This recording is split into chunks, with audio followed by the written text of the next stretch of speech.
This is October 12th, 2015, and interviewing Mr. Cebert Emel Kinder. He's here in our presence today with lively stories of his past, which we think are mostly true. Mr. Kinder, tell us your very first memory. Am I on right? You're going live now. My first memory? What's your first memory? Oh, let's see. First memory, I think it was my sister telling me my other sister was hollering me, come across the river, they're going to get me. Okay, now tell us some of the background for that. Okay. Your mother was, she got sick when she had you, right? Yeah, my mother was paralyzed when I was born. She couldn't move her legs or arms or anything? Couldn't get out of bed at all. And this lady, Miss Armstrong, kept me for 3 months. So she got you, you're 1 day old or 2 days old? Or 1 day old. She took me right over to her house. Wow. How far did she live from your other house? Well, all the way down, across the bridge and back up. Okay. Half a mile walking, I guess, maybe. I don't know. Okay. So she took you to her house. Her house, and then first thing I knew, I was about 6 years old or 7. Well, she kept you about 3 months. Then she started taking her back. She asked. Oh, yeah. She said, Mr. Barker, you might as well give me that kid because you're not going to be able to take care of her. Her? You're going to take care of me, rather, because you're paralyzed. She was hoping she would stay paralyzed, yeah. I think. So and Miss Barker said what? She was paralyzed for about 2 years, as far as I know. Wow. And so she said, go ahead and keep you? She said, Miss Armstrong said, you might as well give me that kid. Let me adopt him. So they signed the papers, we thought. And I was adopted at 3 months and a half old. Okay. And you grew up as Billy Armstrong. Armstrong, yes. I was an Armstrong for 18 years. Did you have a middle name at all? No, just Billy Armstrong. Okay. No William. All righty. And next thing I remember, my 2 adopted sisters was holler across the river at my 2 regular sisters. They kept saying, we're going to come get our brother. And my adopted sister said, no, you're not. We're going to keep him. And that's the last I've heard of my sister until I was 18 years old in the Navy. But you have no memory of them saying that, do you? When you were no memory of saying that. Okay. No. So tell us about games you played as a kid. I used to play marbles a lot. I was a pretty good champion on shooting marbles. And when I went to school, I played ball, but also we played games in school, played hopscotch. Didn't play no basketball, played softball, played second base. Well, you did, didn't know that. Oh, yeah, I played second base. And with Cebert Barker and Cebert Kinder. And we had a basketball court on the softball field. Oh, really? Basketball was between third and home, the other between first and second. Oh. So Sigel, my buddy, he was running after a fly ball, turned around, running into the basketball court, knocked him out. Knocked him out? Yeah, hit the pole. Oh, good grief. Yeah. Now, the schoolhouse was not too far from it, the yard. And Cebert Kinder, he's about the same size as I was. He would knock the ball all the way over top of the schoolhouse. Wow. He's the only one who could hit the ball that hard. Was he a cousin to you or something? No, he wasn't no relation. Just another Kinder in the hills. There's all Kinders, Barkers, and Kirk lives there. And no one knows how to relate to each other. No. Okay. Let's see. Now, was that the same school that Sharon went to later, or a different school? Yeah, same one Sharon went to. Yeah, okay. Started there at Ashford, West Virginia. Okay. And you went to school up through 10th grade? Well, yeah, I went to Sherman High, so the 10th grade. Up to three weeks to the end of the 10th grade. What happened then? They kicked you out? Well, no, we was working in Charleston I was working at a battery shop. Oh. My mother worked at a hospital. She took you into town when she went into town? Yes, and school got ready to start, we moved back to the country. So I went 3 weeks, and we only had $7.50 every 2 weeks to live on. So I said, well, we couldn't make it, so I'd go back to my old job.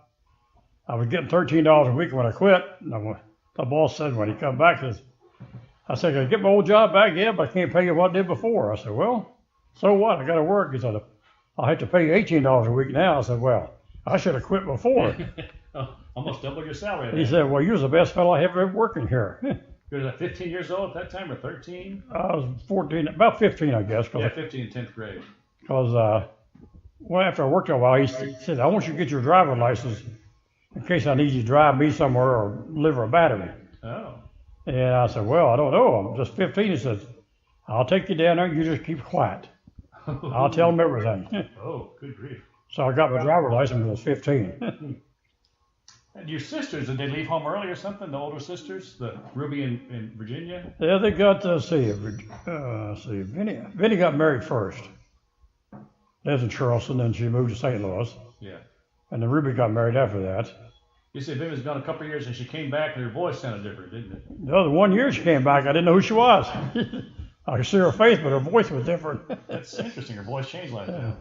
By the way, before I went to work at building automobile barriers, I hoed corn for 10 cents an hour.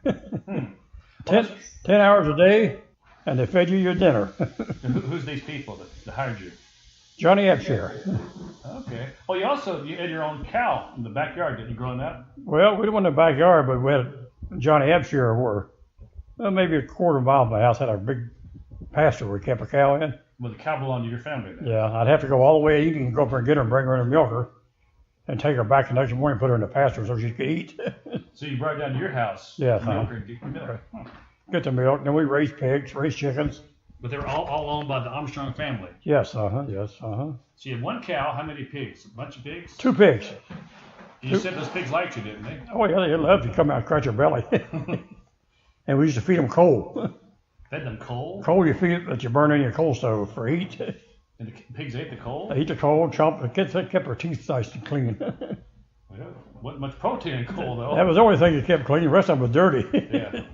And how many chickens did you have? 20 and 21. Oh, it varied back and forth. Yeah, we'd have about 20, and the first thing I know we'd have maybe 35 that had some eggs out, and then every Saturday night have a chicken fry. Oh. Now, I heard you had some geese there too, didn't you, for a while? Some ducks or something? Yeah, had some ducks once, and had some geese. Geese makes a good watchdog. Oh. Or is that a guinea? Didn't Mommy Armstrong kill one geese one time, or almost kill it? She run the neck or something? Was that? No, that was Mommy's grandpa. They used to kill chickens, and ducks just wring their neck. Yeah, right. And then they would clean them, you know. Well, they wrung their neck, you threw it up on the porch, and his wife went in to put some water on to heat so she could come back if she pulled the feathers off. She pulled the down off, then she went back and get the water, come out, the duck was running around the yard. No feathers on him. So you had to catch and kill it again. I thought that was funny. And didn't Mommy Armstrong chop the head off one rooster and was alive still? Well, the man lived in our back room, chopped the head off me, tried to climb a fence. The man or the chicken? Both of them. No, the man stayed in our back room. What was that man's name? Cleve Tackett. I'll see this picture. I remember Cleve Tackett. He Okay. used to make whiskey and homebrew all the time. Oh. Now, was Jeff around a lot? Or did Jeff have problems, didn't he? He was around when I was about 6 or 7 years old. He left home running around with another woman. That was Mommy's husband? Yeah. He finally left home. That's the reason we just had $7.50 every 2 weeks to live on. So We picked our own berries, canned all of our stuff, made pickled beans, pickled corn, had a garden in the back of the yard? kraut, a garden to the side. Okay. That's the. And we had a little dog, same color German Shepherd, but it was small. Would not go outside the yard. You couldn't call it out. What was his name? Trixie. Trixie. But if you pick it up and carry it out the gate, she's happy as could be. Just couldn't call past the gate. But she'd go back in the gate, but she wouldn't go out it. She learned where her spot was. Then. And we didn't teach her. She just did that on her own. Okay. Anything else about your growing up years you remember? Well, not much other than getting a job. You walked to school, or someone gave you a ride to school? Walked to school. It wasn't too far, maybe quarter of a mile. Quarter of a mile uphill both ways. Yeah. Snowed every day of the year too. Used to wear shoes. You wear a hole in the bottom of them, and you put a piece of paper in it. Keep your feet hitting the ground. You step in a water hole, water comes up through it like a gusher. Okay, that does make sense. This is like a one-room schoolhouse? No, 2 rooms. So you had several grades in with that same teacher? Yeah, we had. Wait a minute. Let's see. 1, 2. They had up to the 8th grade in there, I think. No, up to the 4th grade. So 1 through 4 altogether. Yes, And then 5th through 8th. 1 and 2 was the same one. Yeah. 3 and 4. And we're 5th, 6th, 7th, 8th up at Rumble, West Virginia. Oh, okay. And it was a pretty nice little school building. Okay. So when you were about 15, you started working in the battery place. Yeah, that's a battery job. Were you living in Charleston then? I lived in Charleston. With who? My mother moved over there. Oh, so she moved over there too then? Yeah. But she was by herself because Jeff had left. Right. And Ruby and Virginia left too. They go. Everybody left home. Wow. Well, they were about 10 years older, weren't they? 15 oh, yeah, they were about, I guess, 15 years older than me, I guess. Old ladies. Okay. Yeah, no, old ladies. So you worked making kind of repairing batteries or just... Well, when I first went to work for him, we took automobile batteries, pulled the insides out, let them dry. We took them to Davis Creek, West Virginia, a big round smelter, fill it full of wood and coke, throw the battery cells in there, melt the lead, come out the bottom, and then take the lead back to the shop and put it in a big pot and made the battery plates for the batteries. And we pasted the material in them, and then in the plates, and then we weld them together with lead, soldered them, put them in a battery case, charge them overnight on a week acid, and dump it out next morning, charge them again in 4 or 5 hours, and they're ready for sale. Wow. That's probably one I need to know, but that's a complicated process. You were driving yourself back and forth to deliver the parts, or you said another place? You had your driver's license at 15. They come around, but I didn't drive too much. Just once in a while, you me on deliveries all. Okay. And then what age were you when you had your first girlfriend? Oh, about 18, I guess. About 17. What was her name? Yeah. What was her name? First one? Yeah, I want to know all the details. Here. I can't think of her name now. She's been so long. You know, I'm an old man. You know, I'm 88 years old almost. And what color was her hair? Don't ask me that either. Well, good grief. Ina Loftus was the girl's name I had it kind of struck on. What's her name? Ina Loftus. Ina Loftus. Mm-hmm. You liked her, but she didn't like you. But when I moved, she was out of the question. When you moved to the big city. Yeah, right. You couldn't stay in touch. There's no email in those days. Then I went to work at a battery place. The restaurant on the corner had a nice lady to run it. Oh. So my cousin and I were down a skating rink right next to maybe half a block away from the restaurant. Yeah. And I see this nice looking girl in there, and I told my cousin, Donald Huey, named Donald. Yeah.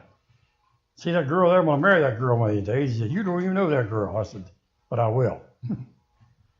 So I got to go on with her. And how did you introduce yourself to her? Went to the restaurant where her mother had a restaurant. You said, I'm the guy that saw you in the skating rink that wanted to marry you? No, I just went up there and saw her and talking to her. Well, she was the waitress at that time? Yeah, she helped her mother out. Yeah, okay. Yeah. Then they had a pinball machine. We played a pinball machine a lot. Okay. And then I moved to Huntington, West Virginia. And so you said goodbye to your girlfriend Rosemary with Huntington? Yeah, I come back here once in a while. Whatever. Okay. My boss I worked with said, come down and work with us for International Truck Company. I said, I can't go. You know, you can't get transferred because of the war. They wouldn't let you go different jobs, you know. Well, this was during the early 40s? World War II, yeah. Early 39. He said, don't worry about it. I'll get you the paperwork you need. So I went down and went to work putting parts out for NASCARs and international trucks. Got good at it. So that was in Huntington? Yeah. Guy come on a piece for a car. I had to go back and get it. He said, you look a number up. I don't know. I don't have to look a number up. I know it. And he said, well, I don't know how you know that. It's real good. You had a good memory, I guess. It's still pretty good, maybe. Yeah, we'll find out. We'll check out these facts and let you know if they're accurate or not. So and, then did Mom your officer move with you or move by yourself? No, I was in Huntington by myself. She stayed in Charleston. Okay. Anyway, I went to Charleston, went to Huntington, and getting close to draft age, I go up to the Navy Board, going on a list, keep them getting drafted. And they said, you got to go in for 4 years. I said, no, I'll go to the Army for a couple of years. So I'll go back to work in about 2 weeks or 3. I know they passed a law or something, you can enlist for 2 years. Oh. So I said, well, I'll go up and enlist for 2 years. So that's not too bad. I went up to the list, and they wouldn't take me. Why? Well, I wasn't Armstrong. I was a Kinder. Well, they did that. You didn't know that? And he said, where's your birth certificate for Armstrong? I said, I don't have one. I was adopted. He said, well, where's your papers at? I said, well, I have to get them for you. And then one paper wasn't signed. Oh. So I had to go by the name of Kinder after that to go in the Navy. So when did you first learn your name was Kinder? Before that or just... Oh, I knew my name was Kinder a long time before that. Okay. Because they tell me when I was young that because I was a kinder, but I had my driver's license Armstrong, my Social Security Armstrong, and everything. So I'd go in the Navy, and I'd come home on leave. I'd go down to motor vehicles, go to the State House, tell them what happened. They changed my license right into Kinder name. And I said, by the way, they got the age wrong on that, because I was 15 when I got it. I wasn't 16, they put 15 on it, or I made it 16 if I was just 15. But we'll make it right. They put the right age on it. Oh, good. And then I went to Social Security Board, and they just give me another Social Security card, kept the same number. Good. Now you'd have to go through a court of law to have it all done. Complicated. I guess because I was in the Navy, I guess. Now you're still in touch with Rosemary every now and then? Oh, I wrote to her all the time in the Navy. Wrote to her. Did she write back? I made it. Oh yeah, I made a mistake one time. I wrote to her and asked her to wait till I come home. Wait for what? Get married. Oh, you dropped the hint? Yeah. I got a letter back. Said I'll wait as long as you want me to. That's nice of her. So I came home on leave. I guess about 6 months before I got out, and we got married. Had a double wedding. And well, first I called back on my ship to get a 3-day extension. Because of your wedding? Because getting married, so they sent me a 3-day extensions. I got extra 3 days on my leave. You had quite a big honeymoon, didn't you? Yeah, one night. And back to the Navy. You had like $60 or 60 cents? I had $7 when we got married, and I gave the preacher $3. Oh. So you had $4 from the motel or something? We went over the country. Oh, boy. At my mother's house, or I guess you call her my stepmother, but adopted mother, I guess you call her. So you were married in Charleston? Yeah, married in Charleston, 1947, May the 26th. Was it like a special hall or somebody's house? Or a girl that Rosemary went around with, Eva Tanner, her mother's house. Her mother's house. Was there a big crowd for the wedding? Oh, about 7 or 8 people. You were a popular couple, I guess. Oh, everybody knew us. Oh, yeah. And so, you were married for 3 days and went back to the Navy?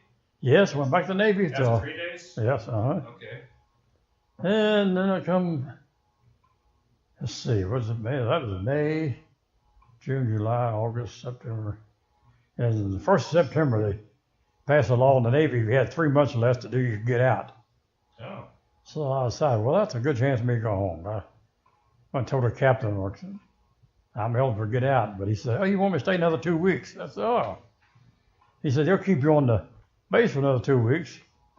And I'll take my chances. So I went to the base, and they shipped me out the next day.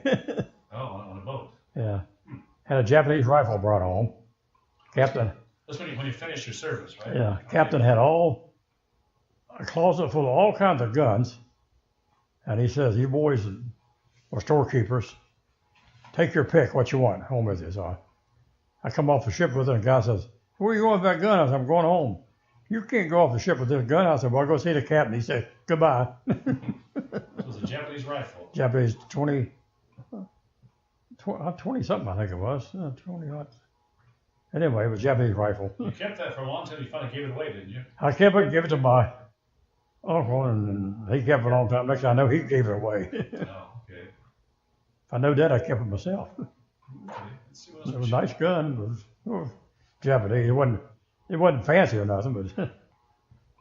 So what was Rosemary doing while you were out at sea? She worked at a hotel for a while. Was she a receptionist? A receptionist. Okay. Other than that, that's about it. So she quit the restaurant job to work at a hotel? Yes, yes. All righty. Tell me about some of your adventures in the Navy. You met a man named Don Quick. Yeah, Don Quick, a Mason. We all went to, was on board ship 18 months. We'd go down to Virgin Islands. We went to Cuba first and practiced shooting guns and stuff. She went off the boat and went onto Cuban soil? Yeah, Guantanamo Bay. Was that legal? Okay, Guantanamo Bay. And when some guy from Kentucky, the sights on the guns they're off, you know. They got this model plane flying around, remote control. Yeah. You shoot and it explodes close to him, you know.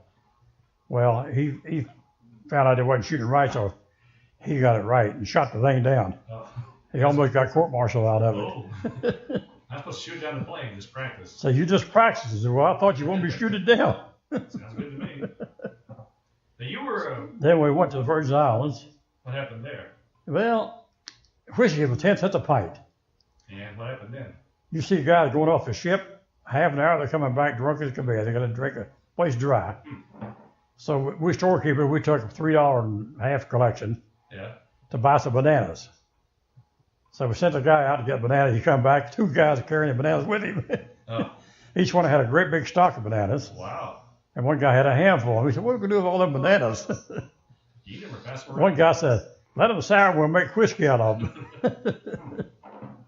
Now, didn't you be drunk on the boat or something one time? No. I think you tried it one time and got sick.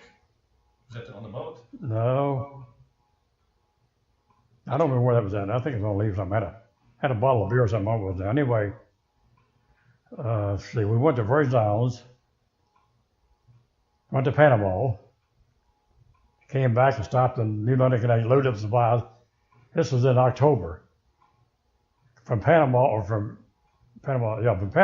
there, New London, Connecticut, and went straight to Newfoundland. Like to froze to death up there. From South Seas? They said we could go on the base, and there was a recreation hall. We went on the base. His snow was hard. We couldn't even find a recreation hall. So we was up there for 5 days on board ship and come back home. We had 7 submarines on our squadron. I was on a submarine tender. Okay. Had 7 submarines. And they did commission when I was getting down to read the captain wanted me to stay an extra 2 weeks. Okay. So I looked on the barge where they unloaded those torpedoes. I had 168 torpedo heads on that ship, besides all the 5-inch 38 guns shells they had. Still armed for battle then. Of course, when I went in, it was right at the end of the war. Yeah. But we still had battle stations a couple times out to sea. Yeah. And the captain said, well, must be some Dutchman asleep at the wheel or something. Let him go. Well, you saw some ship, you couldn't identify in the distance. They wouldn't identify themselves. No, he was asleep and didn't respond to you. So I said, let him go. Now, once you got reprimanded on the ship, did you for doing something wrong? Yeah, well, I wouldn't say doing something wrong. And what they call it the head in the Navy, what's the toilet? Okay. I dropped my pants down in the back, had a billfold in the back. It went down the drain. Uh-oh. $7, all my pictures, everything. The ID card, so I had to go get a new ID card on ship. So. You couldn't fetch it out of the toilet? Oh, when it goes down the drain. Okay, so it's lost forever then. The drain's about 15 feet long, and the water's running through it all the time, you know. So you lost your ID card. It's pretty serious business there. Yeah, so a bit of serious than that. I've been out on Liberty. I'm on board ships. I go up and get a new ID card made. They made it and stamped it and said, here's your slip of paper with it. I said, what's that for? You got 5 days restriction and 10 hours extra duty. I said, in the middle of the ocean? I can't go on Liberty? So I set up chairs for movies for 5 nights. That's your movies inside the cafeteria, right? Sometimes inside, most times it's outside if it's pretty. No. So inside is set on both sides of the screen. Inside, you set in the mess hall, you set on either side of the screen you want it to. You choose to watch it forward. Your left hand on one side and right hand on the other. Interesting. I thought it was real funny. That's interesting. And they had some of the biggest chickens I've ever seen for dinner on Sunday. Oh, really? I thought it was turkey, but it was chicken. They kept the big chickens in the boat somehow on the ship? No, they're frozen, you know. They have every Sunday evening they have chicken for dinner. So what was the usual meal on the boat? Beans and rice or something? Potatoes and hot dogs, something like that. It was a regular meal. I could live there, I guess. And in the mornings they had pancakes and, I don't know, fried potatoes. And they had like hamburger ground up. I tell you what it was. You just call it something on shingles. What? You start with an S on shingles. Oh, okay. Doesn't taste very good. It's just like hamburger ground up and put on toast, you know, a little gravy mixed with it. Okay. Yeah. But I'd like that Navy, but if you didn't have Liberty on board ship, if you stayed on board ship, Sunday morning, you had to get up 6 o'clock and eat breakfast. Then 8 o'clock, you go back to bed, sleep all day if you want to. So you're required to eat breakfast? You couldn't skip breakfast? Well, you don't have to eat it, but you got to get up at 8 o'clock. What, the sound of the trumpet or something? Yeah, reveille, whatever you call it. Then you go back to bed at 8 o'clock, sleep the rest of the day. Which was stupid, I thought. Were there any religious services on board the ship? Yeah, they had a chapel on there. Okay. So everything was pretty good in the Navy. And then you came out, when you finally got out, you went back to Charleston. Went to work, building batteries again. Okay. And you and Rosemary lived where? In Charleston, I guess. We lived in South Charleston. A couple of years. North Charleston. North Charleston. Okay, I never get how to get north here or south here. To me, it was always backwards. Yeah. You know, if you go down through town, they say north is on this side. Where you cross the river, they say south over there. Yeah, south. Yeah, north side is where the taller buildings were on the north side. Yeah, south is this way behind it. I don't know why they ever call it south over there. Anyway. So we lived there a long time. Then we lived with her grandmother a while. You lived with Fanny Slater. Yeah, she owned an apartment building. Yeah. And we lived in one of the apartments. But how did you decide to move back to Ashford? Let's see. When did I move back to? Oh, I worked at a battery company. Then another company opened up and they wanted me to come work for them. So I went to work for them. And they closed up. So we moved over to the country because we didn't have a job. Went to work in the coal mines. Oh, okay. For a while. What did your wife do back in Ashford? Nothing? Housekeeping. Oh, okay. That was typical jobs in those days. Housekeeping, take care of Jimmy and Sharon. Well, they're not there yet, are they? Were they born in Charleston itself? Yeah, Jimmy and Sharon both born in Charleston. So you're living in Charleston when you had them. Mm-hmm. So you moved Rosemary and Jimmy and Sharon all to Ashford. Wait a minute, no, Sharon was born in Ashford too. You were living in Ashford at the time. God, I hate to tell you this, but when I worked in the coal mines, yeah, Mother just had Sharon. Okay. But I had to go down to the end of the Coal River Bridge and wait on a ride to go up to Nels to go to work. Well, every day this girl would walk up in the bridge and talk to me. And Rosemary would look out the window and see me. I said, oh man, you sure get jealous of me now talking to this girl. So she had Sharon. Yeah. The girl came up and says, one day said, boy, I wish that was my baby but you. Oh. So the next night, I told Cecil Abshire, I won't be on the end of the bridge. I'll be over this side. When you come, don't just go by because I may be walking across the bridge. Trying to get out of that girl's way then. Because I never went on the other bridge no more, the other side of it. Because you get in trouble real easy. Yeah, word spreads quickly when those hollers. So you rode the boat down to the start of the coal mine place. You rode the boat from Ashford to Nellis. No boat, no. How'd you get from Ashford to Nellis? You said you waited for a boat. I rode Cecil Abshire. Came across her. He drove up. Oh, so he drove you down to Nellis? Yeah, up to Nellis. Up or down, yeah. Where it goes. Oh, okay. Yeah, one night after then I got a car. I had a car all the time. So some nights I would take my car. And I took it this certain night. Herschel Hoover, a friend I worked with, came out and his car wouldn't start. So I said, well, Herschel, just ride with me and let me out of my house. You take my car on down to your house and come back tomorrow and we'll go get your car started. He said, you let me take your car? You don't even know me. I said, well, I know where you live at. I'll find you. So the next day he came up and got me and went and got his car fixed. And every time I go down there, he skips her and said, well, I never thought you'd leave me your car and didn't even know me. People were trusted. Well, we went down and saw him. Yeah, I remember who he is. Yeah, That's a picture. I think he's 90 years old now. About your age then, almost. Yeah, I was supposed to go down and see him last week, but I didn't. You'll see him sometime. I didn't get to go. Okay.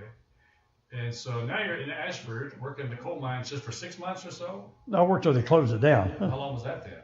I don't know how long it was. 1 year, 2 years? 9 months, 8 months, I don't know. Oh, okay. Then when they closed down, you had to do something else then. When they closed down, W. Harris, Clarence Wilson, and I went to Cleveland, Ohio. Oh, left your Or wives? Detroit, went on which was, yeah. Looked for a job. So we go up there, I'm the only one to get the job. Oh. So I said, well, we ain't going to stay. Unless you stay together. Yeah. Okay. So we came back, and then we all went to Baltimore. Oh, okay. But before that happened, I had a little boy named Don was born. You thought, oh no, I got to have to take care of 3 kids now. Yeah. So I went to Baltimore. I got a job, went to work the same day. You went to Baltimore without a job, or went to Baltimore with a job? Without a job. Oh, that was a leap of faith there. Yeah, we go up there, we stop at the airport. Yeah. Dorsey Road, and slept about 2:30 the next morning. So I go into, the best time to see over Key Highway Shipyard. And I don't know where they went to look for a job. They finally got one, not like I did. So I go down, I said, need somebody to work? Yeah. He said, you want to take a physical? I took a physical, passed it. He said, when can you go to work? I said, when do you want me? He said, tonight. I said, I'll be here. So I went to work the same night. Okay, so Coppersmith helper. Coppersmith helper. Bending copper pipes. Yeah. We used to take a sheet of same size sheet of plywood, 4 foot by 8. Heat that thing and bend it and make a half an elbow. Take another piece and make another half, then we weld it together.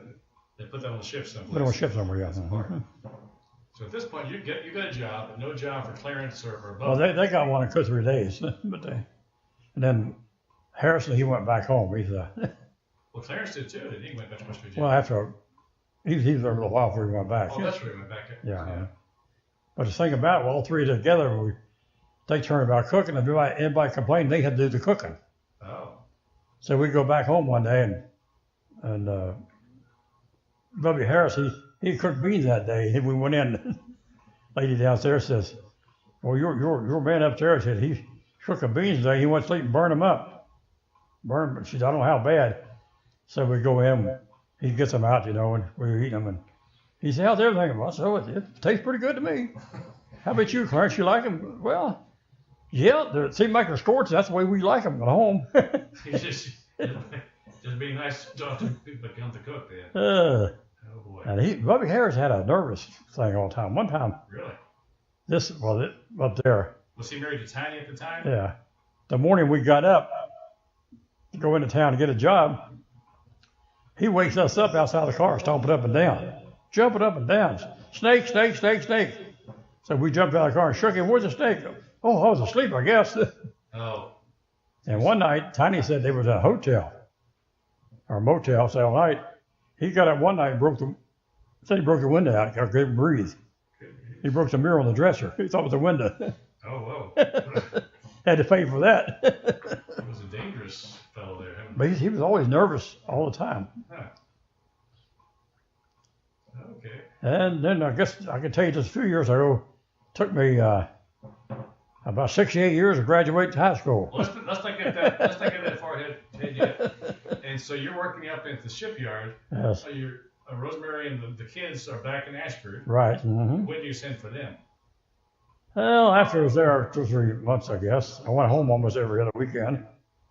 Clarence and I. So you're living near the shipyard in a little apartment or something? I lived about 2 blocks from the shipyard on Hill Street. Okay. Of course, it's not there no more. They got a house built there now, or apartment building there now. So after a few months, you went back to bring the rest of the family to Yeah, I went back. In the meantime, I kept looking for a house to buy. Yeah, I told this guy to take me to look at a house. He took me to row houses. A lot of people don't know what row houses are, but the whole block is just, I saw them apartments. Yeah. One door, one door, one door. No walls between the houses. No, if you get drunk, you know which one you live in. Yeah. So he took me to see 3 of them, which I didn't like either. I told him not to do it to start with. I said, if you don't get a house by itself, forget it. So about a week he called me. He says, I got what you want, I think. So he called me out. We looked at the house, drive up out front, and I looked at the yard. He told me the price. I said, I'll buy it. He said, don't you want to look inside of it? That's not particular. Well, how come you want to buy it like this? I said, well, you see that yard? I got 3 kids to play in it. Oh, well, I guess that's all right. I said, well, I'll go in and meet them anyway, but I won't look at the house. So I went in and talked to them for 3 minutes, come back out. It was just one couple lived there by themselves. Yeah, two people. They have children there? No, I forget their name now. So I bought it. How much did it cost you? $8,000. $8,000, my goodness. Big yard, 6 garages in behind it. That's a pretty nice place then. And a grapevine. One grapevine. Was it like a pond in the front of the house, front yard? A little goldfish pond in the front of the house. Did it have goldfish in at the time? Yes, Oh, it did. Finally covered up after so long. No. Yeah, it's too bad. But you stayed in a little house with bed bugs in the ceiling one time. Well, I'll tell you after I bought the house, I called Rosemary. I said, I bought us a house. I said, oh, good. When are you coming after me? I said, I'll be after you next weekend. So I'll go down and get her. We bring up a bunch of her clothes. All we brought up was the clothes then. And get to this apartment I'm staying in. And I was there about a couple of weeks or 3 before we got the house. I guess I believe it, about 2 or 3 weeks. She'd take the kids up to the park every night, and they come back, and you kept seeing places all over the legs, like mosquito bites. So we're laying in bed one night, and I had to get up for something. I reached to turn the light on, looked up the ceiling, and all you could see was little tiny bugs flying, or not flying, but up there. Crawling up there. And she said, well, that looks like bed bugs. So we both got out of bed, looked at the mattress, had bed bugs on the mattress. Get out of there as soon as you can. So she said, boy, we move out here. Says, I sure hope we don't take them over to the house. Because you never had seen the house yet. Yeah. And so the day we left, she washed all the clothes, put them in plastic bags, seal the bag up, and we take off. And she said, oh, this is a nice house. Well, she liked it then. Yeah, it was a pretty big place. I'll tell you, I should have had her look out before we bought it, but she told me, whatever you get, I like it. Yeah, she trusted you. Too much. Yeah, trusting lady. Yeah. Let's see. So we lived there a while. Next thing you know, here comes another one. And so one of the kids said something about what we can do with all them kids. And what did he say? Well, the way I heard the story was, Grandma Thelma was there. Yeah. And she asked this little kid, who's waiting for the kid to get to the house, we got all the little kids to get here. What did he say? I'm like, I don't know what it was for here, but I forgot. I think he said just put them in the trash can. Something like that. To put them in the trash can and get rid of them. Yeah. Get enough kids already. Three's enough. Don't need four kids.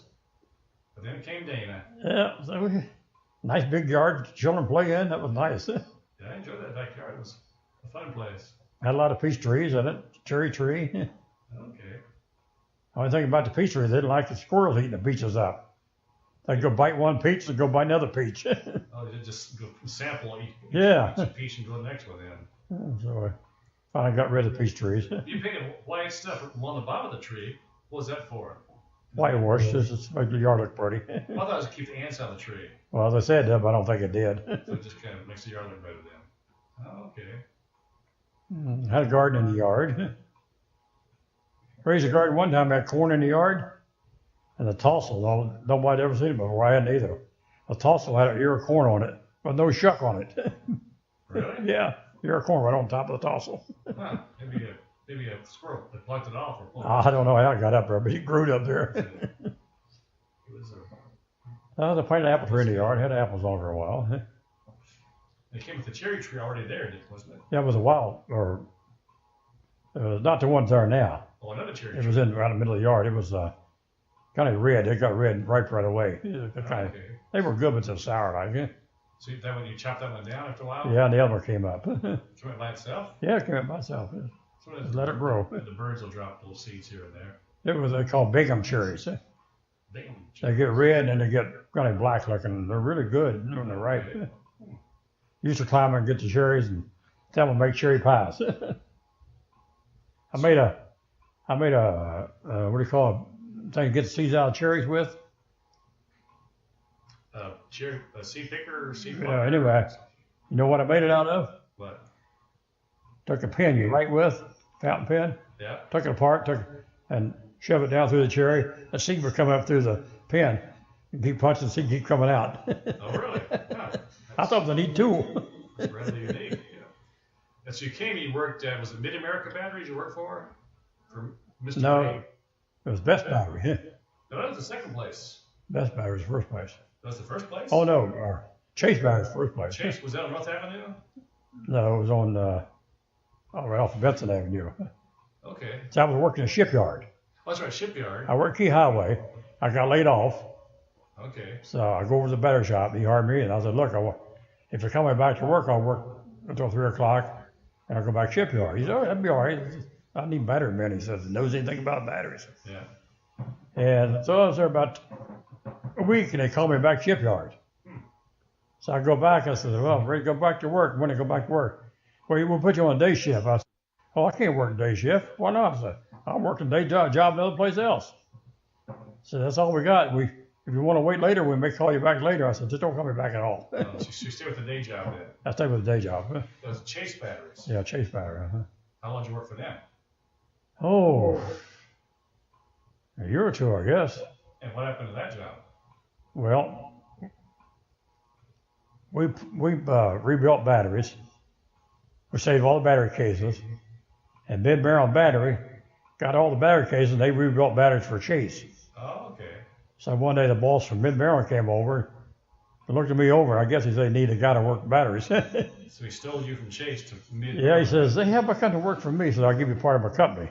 Oh, I mean, wow. give me 49 shares of the company and pay me so much. I said, okay, that sounds good. So I went to work for him. And wouldn't Clarence Wilson work with you too? Yeah, Clarence finally quit his other job and came to work with us. And then he went back to West Virginia later, went back to coal mines. Huh. And so the battery shop was you and Mr. Green, Lucy Green? Yeah, Bob Green. Yeah. At Mid-Maryland Battery. Yeah. Well, there a black fellow worked with you too? Yeah, he got a black boy named James. That's right, James. Right. Yeah, he used to come in every Monday. I need to borrow $20. And Bob said, what did you do? Oh, man, I had a good time this weekend. So Bob said, well, next weekend I'm going to fix you. So he came in Monday. How about some money? He said, well, what did you do this week? Oh, I had a good time. He said, well, from now on, you have a good time on your own money. Because I'm not going to lend you until Friday, payday. Maybe it'll change the way. So I talked to James. Everyone said, James, hey, payday, let me have $20 hold you till Monday. So he finally gave me $20 every week to hold it for him till Monday. Because he said, when I go in a bar, so I just spend all my money. He loses his brain then. Oh, man, whiskey and beer drove him crazy. They bring you down. And so you worked for, in fact, Mr. Green wanted to open a new shop in Louisiana, didn't he? Yeah, he did, yes, Tell me about that going to Louisiana experience. So we went to Louisiana and worked a while. Went down to Shreveport, Louisiana. Bought a house down there. Brought the kids down there. By the way, my wife was still in Maryland. I'm working down 2 or 3 weeks. And my sister was staying with her, Marie. Taught her how to drive. Oh. Well, they say there were a path around the block for her driving around and around. Oh. So many times in circles. So it was out. She got her license. About 3 weeks she got her license, and I told her to come on down now. And she drove down there all by herself with the children. Just had a license 3 weeks. That's kind of brave. Wow. But there less cars on the roads those days. Yeah, but just drive by yourself all the time. That's a hard job. With a bunch of kids. We slept all the time. Oh. And then I bought the house. We couldn't move in the kitchen for a week and a half. So many roaches in it, she wouldn't go in the kitchen. Along in Shreveport. Yeah, we would spray the kitchen, shut the door, and go in a half an hour and sweep up roaches. Good grief. Finally got rid of them after, it took about a week. Now, did you move to Bossier City too? I was in Bossier City first. Then you went to Shreveport. So Bossier City right, Shreveport right together. Okay. We were looking for a house where we lived in Bossier City. Okay. It was only over about 3 weeks, something like that, 4. Then you got a house that was right beside the school. Yeah, it's on right off Southern Avenue. Yeah. It's called 66th Street. I forgot the number. I think it was 66th Street. I think it was. Anyway, had a little pond in it too. Had crawfish in it. One of the boys fell backwards in it. Come running in the house. And crawfish got me. Crawfish got me. Who was that? The moral of that story was he had locked the youngest child in the car, was laughing at him. So you're in the car, you can't get out of there. As he backing up, and backs in, falls in the crawfish pond there. They can run the house. Crawfish is on me. Crawfish is Had a on hold me. of his hands. Crawfish got me. Crawfish got me. I remember that quite well. Anyway. And we had my share. I heard playing ball. Her ball bat hit her, or the ball bat in the head, busted wide open. I don't remember that. And it wasn't a drop of blood coming out of it. Just as clean as you see the bone, but no bleeding. That's because she's a vampire. Maybe that's what it was. Anyway, I took her to the hospital. I sewed it up. I forgot about that. Now, why'd you why'd you come back to Maryland from Shreveport? Well, Mr. Green, Bob Green, his sister shot him. And he lived a couple, 3 days. And she was living with them? Yeah, she is a mental patient. She'd be normal for about a month or two, and all of a sudden her mind would go off. She was somebody else. Would she hallucinate too? Yeah, she'd be a school teacher. Oh. Caught her uptown one time teaching school. So I came up and got a load of batteries once to take back. And we'd go in the house, same house I bought. They were living in my house. Yeah. And we opened the door, and somebody opened the door, a cigarette lit up right in front of us. And Bob turned the light on, and she's standing there with a butcher knife in her hand. Whoa. And so anyway, we got the batteries all loaded in the truck, and Bob had a gun in the house. I think it was 410 gauge, 20 gauge, something like that. Was it a shotgun? Shotgun. And I told him, Bob, take the priming pin out of that thing, because she'd go off a rock one of these days and shoot you. Yeah. Okay, I'll do that. So anyway, I left. the next day, and on the way down there, she shot him. So you're driving to Shreveport here. Yeah. I heard the news there. I get down on this news, so I came right straight back on a plane, and was he alive when you got back? yeah, he was alive when he got back. I went to the hospital to see him. Anyway, when he went in, she was sitting in the chair. As I walked over toward her, she had a gun in her hand, and she said, "Get out of this house." He said, "What was her name? I can't think of her name right now." I said, "How many brothers?" I said, "We both live here together." "No, you ain't my brother." So he went over to knock the gun sideways, but instead of knocking it sideways, he knocked it down. Oh. And it shot him right through the right top of his leg, thigh. And he lived for 3 days after that. That was it. And Lucy and I run the shop for a couple of years. And then she got to mess around with some guy, and I had to get her out of that trouble. Wow. You had the adventures in those days. Yeah, that was funny. She got started going with this guy, and they got married. That's good.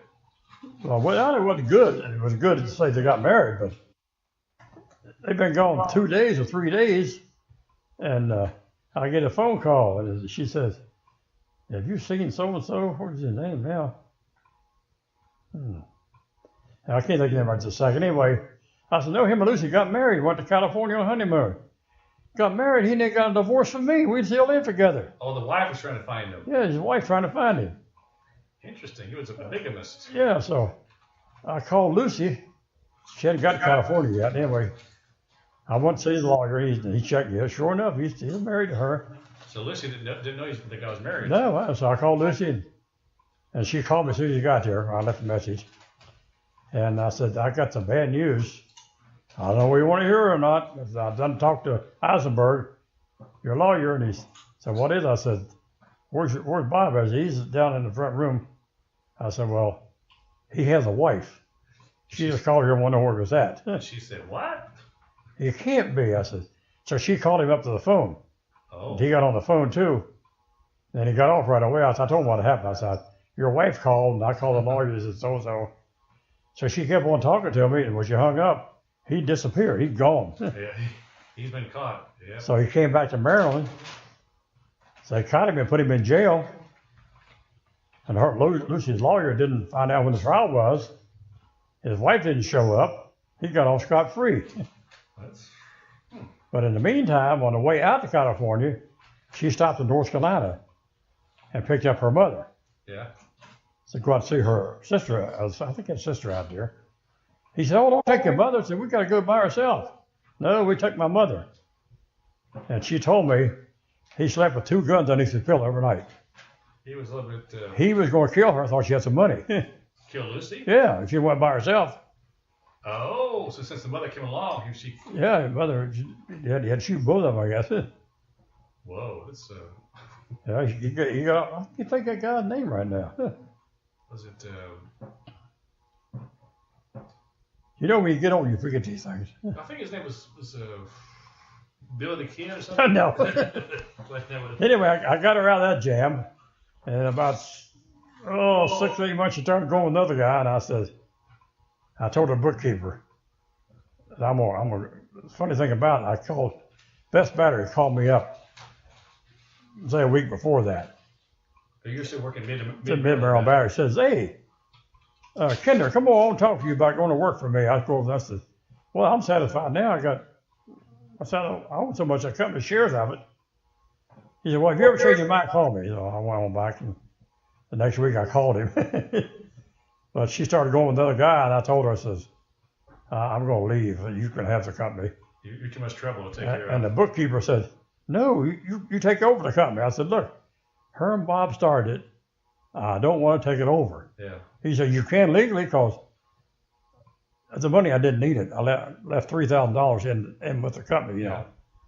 He said, "You got $3,000 in here. You can take this company over and keep it." I said, "No." He said, "Let her run it." So Wilson was working there then. Yeah, I remember that. So I went to call Beth. I said, "The job open." He said, "Sure is. Get over here." So you were hired as what position? Best Battery? Building batteries. Build batteries. Rebuilding batteries, building batteries. You worked there for several years. About 27 years. Yeah. And Then why did you finally leave them?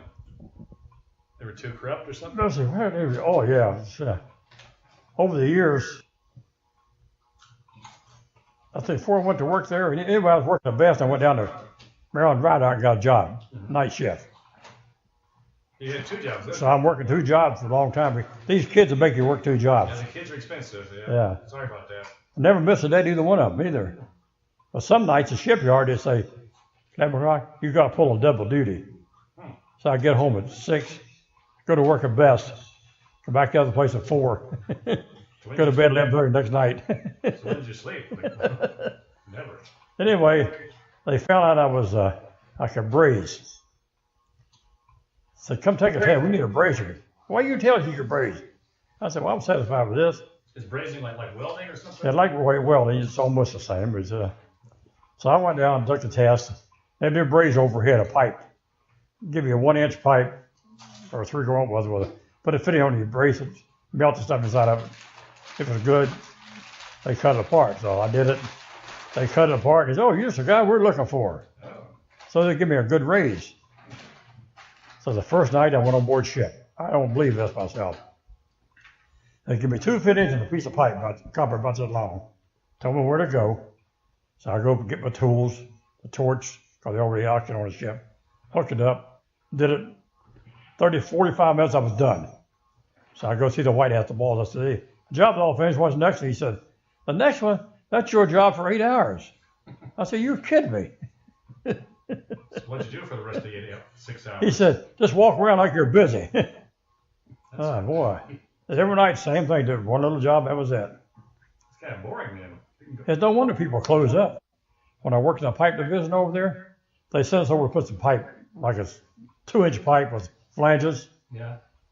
And you don't know what size their pipe is, so you take 4 or 5 different things. Just in case. So we put it together, we got 3 or 4 pieces left over.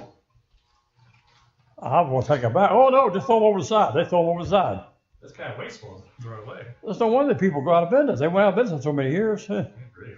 At shipyard down there, I bet you could get a ton of metal out of it. Maryland Dry Dock.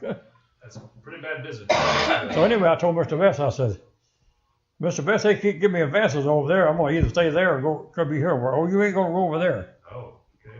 So he gave me a big raise, gave me a new car every 2 years, all the gas I want to use. Yeah, I think I remember that now.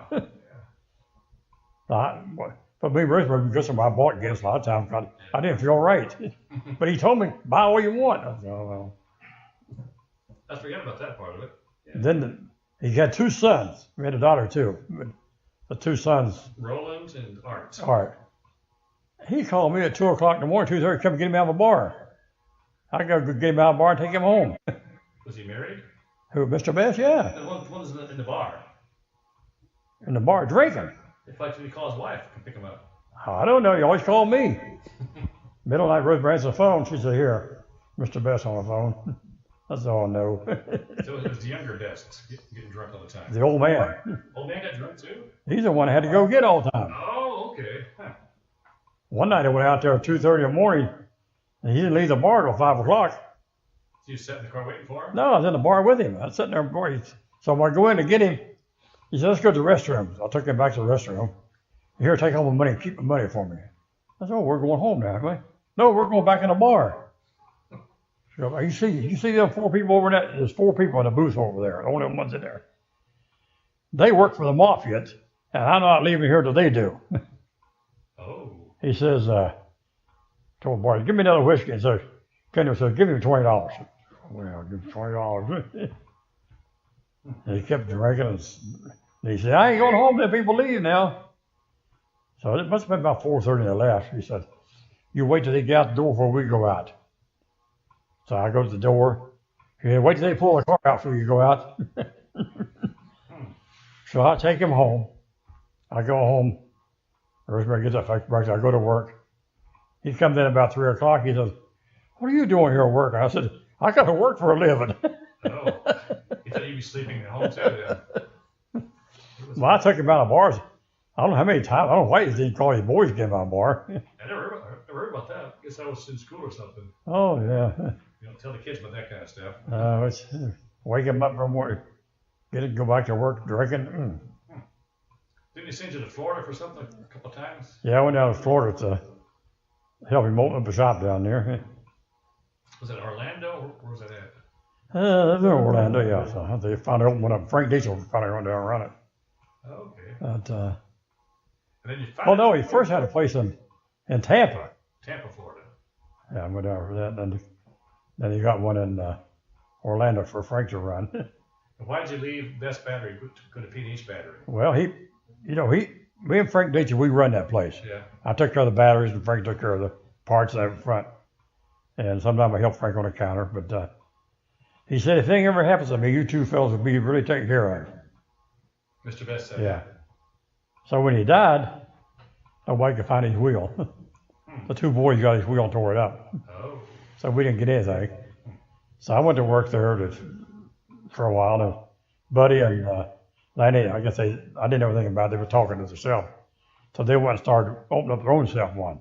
Eddie Stevens. Yeah, Buddy Price and Lanny Hatfield. Yeah, and Eddie Stevens and Frock. They all left. So I went to New York, helped open a place up there. They used to go out and open all these places up for them, stay in my camper, not charge them anything, and they wouldn't give me anything extra, them boys wouldn't. Huh. Always when Mr. Best life, I go somewhere, I always get extra money. Yeah, for a hotel or something. And they just give me extra $100 every time I turn around. And I know Gene calls, they come out, and I said, boy, they come back, boy, man, talk about a hotel room I had last night, my goodness. And here I go, I don't get a hotel room, I spend it in my camper. Well, you like camping out. So I go to New York, and I keep my camper inside the building. I got a big warehouse with a walkway around the top on the side, about 10 feet all the way around one side. So I go over and I build a guy a toilet up there, a kitchen sink and everything, but and I come back, I get no extra money out of that. Then they got taken some of your 4K? 401k. 401k, they stopped that. Retirement. They stopped giving you shares. Oh. And they stopped everything. That's how come Frank and them all left, I guess. Yeah. Anyway, so after I came back to New York, about 3 or 4 weeks, I saw Buddy. I said, Buddy, I need to come over here and go to work. We can't pay you anything. We'd like to have you over here. I said, look, I know you just started in business. I'll come over here and work for a month or whatever. It's just free. Get out of the place over there. You had enough of that place. He said, no, we'll pay you something. I said, well, we'll give you $100 a week to start with. So I told Art and them I'm leaving. So the day I left, I brought a big cake in. They didn't even show up at the shop all day. They're probably embarrassed to see you or something at that time. They were... So I worked for P&H for 23 years and retired. Yeah, well, In fact, I'm still working for P&H. off for 22 years when they call you back. Called me back 22 years. Called me back in January this year, 2015. I go talk to the boss. He says, I got some work for you to do. I said, are you kidding me? You want me back to work? You know how old I am? I'm almost 88 years old. He said, well, said, you're still walking? I said, okay, when do you want me to start? Let's go way back. Way back? Way back to when you had the kids at home. You went on different vacations. Tell me about your vacation with the kids when your kids were all together. Which vacation? I don't know what. I did so many of them. What was your favorite vacation like? We used to have a good time. We used to go to North Carolina to the Smoky Mountains a lot for vacation. Stayed in a tent? Stayed in a tent. One night we went out there. I don't know if we were going away to. We were going out west or somewhere. Anyway, we stopped. It's always late at night we stopped, set up the tent. That's where I got a camper. Pull along behind a car. So we was up at camp, gonna lay down. Boy, go to nice, pretty nice. Woke up next morning, froze to death. Opened up the tent doors, the lake 10 feet from the tent. You're so close to the All lake. the water was cold was coming off of it. That's pretty And then not the Smokies then. Then we went to another one in Oklahoma. Had this Ram station wagon, made a box for the top. It was like a shoebox. The back was raised up. We had a bed up there. So we slept in that. And went down in Oklahoma, down to Red Rock Canyon? Red Rock Canyon. And this car, every 5,000 miles, the points would burn up on it. Put it in our shop, they never could find what was wrong with it. I just used to carry it, set in the glove compartment. So we get down and we camp. Next morning, we wouldn't pull out the hill. So everybody had to walk up. So I got up the top of it. I've got a vague memory of that. Welcome to the hill. So we go to town, stop at this parts store, go and get a set of points. In fact, I got 2 sets, one extra one. Raise the hood, put them in, boy, run smooth as clock. go on another 5,000 miles to put another set of points at it. Then we would go down to Myrtle Beach on camping trips. Rehoboth Beach, Delaware. Rehoboth Beach, Ocean City. Those are good old camping days. Finally bought a trailer to go behind the car. Like a pop-up tent trailer. Pop-up tent. That was a good one too. Remember that one? Went to California one time for somebody's wedding out there. And coming back through the mountains, come down off the mountain, and all at once, it got so hot in the car, just like somebody's motor got hot, burned up. That's how the weather changed that much coming down the mountain. Oh, yeah. So we get down the foot into the Death Valley, probably. No, into the foot of the mountains, and pulled off the road back up in the. Didn't even open the tent up, just pulled the beds out to the side. I think Jimmy and you. Anyway, two of them slept on top of the van. The rest of us just laid on a camper with looking up the stars. I think that's me and Danny slept on top of the and you can see stars shooting everywhere out there. Yeah. They said it would get cold out there in the desert. We didn't get cold that night, seemed like. I don't know. It wasn't that cold. We just got up there. But the desert does get cold. So we went to Death Valley to one time, I know. Maybe twice, I think. Yeah. Took Mama D there once. After I come out of the Navy, you want to tell me about that or not? About meeting your sister? Tell me when you saw your mother for the first time. So I was adopted for 18 years. I get this letter from this girl when I'm in the Navy. And everybody says, oh, you got a letter from some woman. I said, oh, I don't know who it is. So I opened up with a sister said, I've been looking for you for years. Finally found out where you're at. That was from Marie. From Marie, yeah. So I got in the Navy, come home, and I found out where she's at in Vanceburg, Kentucky. I didn't want to go down there. Rosemary said, oh, you got to go see your sister. I said, oh, me. Never saw him before in my life, you might as well say. Yeah. So I went down and met him, and she said, oh, you're going to go see Mom? I said, well, maybe next time. Was she in Kentucky? They lived in Ohio. Ohio. Franklin Forest, Ohio. I said, well, maybe a couple months. Rosemary said, are you going to go see your mother? I said, I don't know. Why? Well, you want to go see her? Didn't know her. So go ahead. It's a funny thing. You never see your mother, and you go in, you don't know what to say. Yeah, it's funny. So I went down to see her, and I heard Dee just got married. I think Marie was telling me about her getting married to Dee. He had a lot of money when he met my mother. And she said, I will not marry you with all this money you got, because your 3 kids are thinking I'm marrying you for the money. Oh, yeah, right. He said, give all your money away to them except $5,000, and we'll get married. So he gave his money all away. That's true love, then. So after that, he got more money back than that later, more money than that. He's rich. He died. Anyway, we go down to see my mother, and I go in, and I said, hi.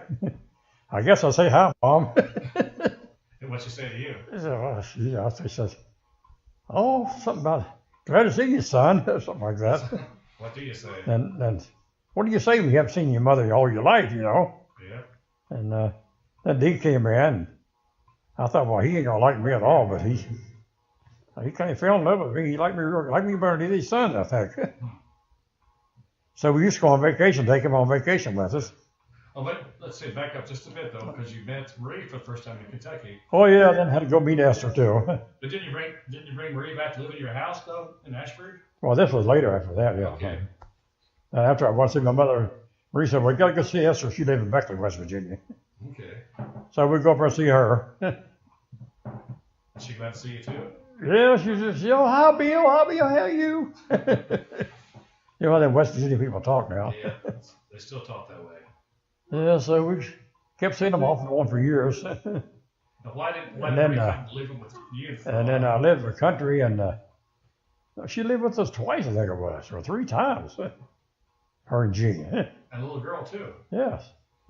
I think we lived in Charleston, South Charleston, or North Charleston, he lived with us. He was working driving a cab. So how long had you been married when they moved in with you? We hadn't had Jimmy yet, I don't think. No, we hadn't had Jimmy yet. It's been a couple of years when they moved in. Anyway, kind of pushy. Yeah, he came up and gave him a job, and I let him stay with us in one room. And they had 2 clocks, one sitting on the table, one sitting in the dishpan. Because couldn't wake up in the morning. Oh. 1 o'clock wasn't enough. So he stayed with us a while, and then we moved up to Fanny's. Yeah. And I think they come up and got an apartment too with Fanny. I believe they did. Or she had about 4 or 5 apartments upstairs. Yeah, she ran like a motel up there. Yeah. And all of a sudden, Marie disappears. She leaves Gene. Oh, wow. And she's gone for, I don't know, a couple of weeks or more. Must have had a spat or something. And then the old lady next door to Rosemary's grandmother, we still think she's a witch. Oh.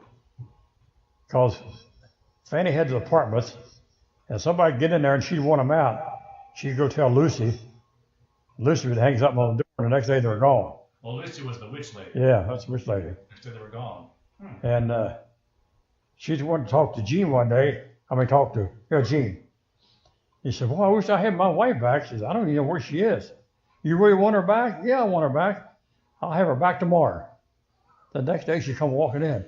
Ooh, I think she's a witch too. And that ain't all. I worked in a battery place, and her car wouldn't start. Yeah. So she told Fanny to call me. What did you call her? What did we call her? Your grandma Fanny, I guess. Yeah. Told Billy to come over and start my car. So in the meantime, she said, well, as soon as he gets here, he's going to start that car right away. I didn't know that at the time. I wouldn't have started. I come over there, raised the hood. I looked at all the wire, moved a couple of wires, got in, took right off. Said, I knew you was going to start it. Oh. I was like, oh boy. After that, Fanny said, she said she started as soon as you got here. But every time somebody wanted to get out of the apartment, she'd tell her about it, and the next day they're gone. Did you put something on the door too? Yeah, hang something on the doorknob. Like a special spell or something? I don't know what it was, but I still think she's a witch.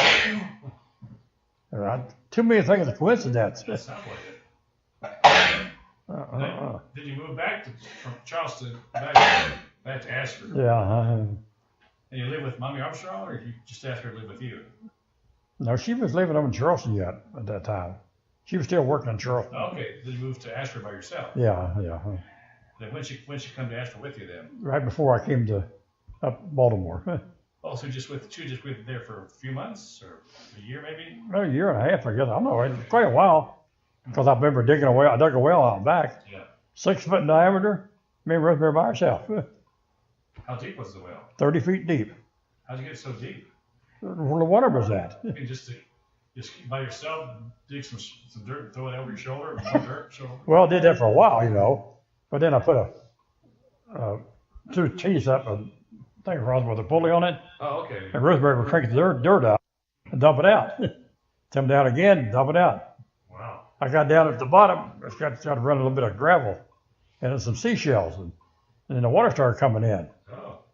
And I said, I better get up out of here and get the towel. I bought 4 joints of towels, I believe. About 6 foot in diameter, 3 feet high. So I tied one on the rope, let it down in there, got it over, the rope broke. As soon as I got over it, it hit one side, hit the bottom, straight up. Oh, good. Well, it was all but just leaning sideways. So I go down in there and I put the rocks on each of it, leveled up, and get the rope and tie the other this time, let it right on top of that one. So I stopped at that. In the meantime, I had the boat. I get up in the river and take flat rocks out of the river, bring it down, and put it behind the towel all the way up. Oh, a nice little well there. Then when I got up the last towel, then I rocks it all the way up, the rocks all the way up. That was a fancy well. Then I put a pump in it to pump water in the house. Put a commode in the house. So you had just had an outhouse for a while. Outhouse for a while, yes. And you built your own indoor plumbing. Mm-hmm. Wow, that's impressive. Did all that. Put an electric pump on the well. Like I say, get married, have a kid, do everything. Yeah, make your own well, make your own plumbing. But everybody thought that was a wonderful thing. Me and Rosemary dug that well herself. Yeah, 30 feet deep. We're down there almost 30, about, let's say 28 feet. Lori Kinder come over. Y'all need some help on this well? I said, no, we're down there now. Came by about 30 Then when that water came in, I didn't taste of it. Oh. And I go, oh my. I hope it's not true. Because when I was little, the front yard, and you could not drink the water. You drink it and your mouth would pucker up. Tastes like pure alum water. You pucker your mouth up, you couldn't drink it. Oh. So Cleve Tacker covered it in. But then after I got down there, I measured from where it was I was over his way 10 feet further than what the other was. It sure is not part of the same system at all. Well, I could taste it had been the same system. Yeah. But your water tasted good, though. Oh, it was good water, yes. Wow. Nice and cold. You know what to use that for now? What, the well? Yeah. Put flowers in? Septic tank. Oh, well. And then we'll fill it up. 30 feet deep. Yeah, so that's a deep septic tank. Yeah. Well, Oh, we had a good time. Had a lot of floods over water coming down the river. I bet. So when you decided to move to Baltimore, you sold the house to Sybil? And we didn't sell it. It wasn't mine. It was belonged to two sisters. Oh, it was a Kinder house It then. belonged to Ruby and Vinny, Oh, they let you stay there. Armstrong house. Oh, okay. That was the house that they lived in. Yeah, right. No, you were So working. that was the house you grew up in. Yeah. Huh? So it was the same house you grew up in. Oh, same house grew up in, yes. Oh, at least I came back to it then. I get the picture. Oh, you got the picture, huh? Okay. We're ready for a break now? I guess. I've got 100 different things you can talk about. Okay, we'll stop here and give you a break. You went through Where's my cow at? He's down, got off the pasture. We'll give you a break there, Mr. Kinder. Thanks a I lot. want to hear my own voice on that. Next morning, they come in and give me a glass of milk and went on down. Says, I'll come in, we'll take you down and force shove you. So he got me down on the table, and the doctor says, turn your gown around, says I see a pin in there. So the doctor knew about it. So he let him pull the gown around. He says, well, there's another pin there. Pull that gown around again. He said, no, the stupid kid swallowed two straight pins. He said the asshole eat them up in a day's time, he'd be gone. So they were laying in a bowl of applesauce? Well, you get all that? I missed the very beginning of it. They were laying in a bowl of applesauce, right? You ate them? Yes, uh-huh. Why'd you eat them? No, they were in a bowl that he put applesauce in. Oh, he put applesauce on top of the pins. Yeah, see, I was going to play ball. Come in, going back out real fast. So I just reached up my cabinet and get the dish out. Yeah. Dumped the applesauce on top of it, so I ate it off. Felt like apple husk went down my throat. Then I come to find out about it, after I swallowed two of them, one of them hung there, I looked in that bowl, and I see two straight pins in there. My mother had a habit of laying pins in bowls. Yeah. Now I just dumped the applesauce in it in a hurry. He didn't even look in the bowl. That could have been. Like a little dumb kid, you know. Yeah. That could have been quite dangerous. Yeah. Now tell about the swallowing the balloon piece. These balloons, Vicky, you be about the size of your thumb, about that big on the end of the balloon. You blow it up, and it's like a fridge harbor in it. Come back out, whee, you whistle, you know. Well, I sucked in on it. It went right in my throat right here. So I go to the house, hey, Mom, listen. I go, what'd you do? So I swallowed that thing. I was having fun, you know. Every time I breathe in, you hear it play like a little fridge harbor. She said, get a biscuit and eat it. So I got a biscuit and ate it and went on down. Oh. That could have been dangerous too. Yes. But in fact, didn't I swallow a hard candy ball one time? Yeah, I know you did. And what happened to me?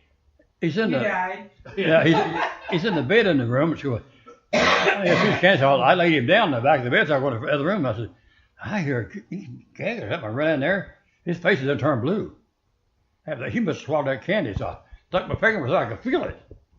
He bit me on the finger, and finally got in there, and I must have moved it or something. So he breathed, so we took him to the hospital, and it went on down, but it almost got him. Wow. Remember was you shook me up and down by the legs or something? Yeah, we did everything. We did everything, yeah. I guess when he laid down like this, it just went down his throat. Stuck there. Had no business giving a kid a piece of candy like that anyway. It wasn't my fault. I was just a little dumb kid. It wasn't my fault. I rushed you to the hospital, but they said, everything's all right now. No good. What other close calls did you have with kids? Anything bad happened to Jimmy?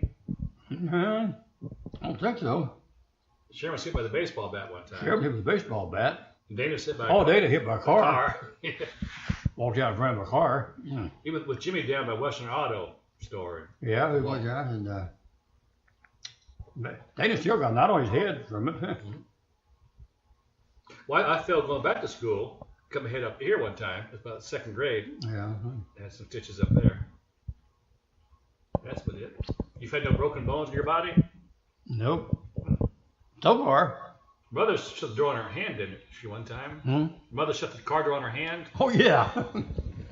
We always went to bank on Friday night. She gets out and goes in. Gets out of the car, and I said, well, I'll go down to the restaurant and order food.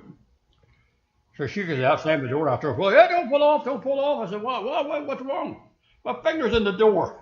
It's a finger or thumb? Finger. No, there was a finger. I think. One of the finger. Yeah, this finger, I think. Oh. I said, well, I'll have some ice for you when you get down there. And it was been nice. Boys all swelled up black and blue. I bet it was. That'd be painful. Okay, stop there again. Another break.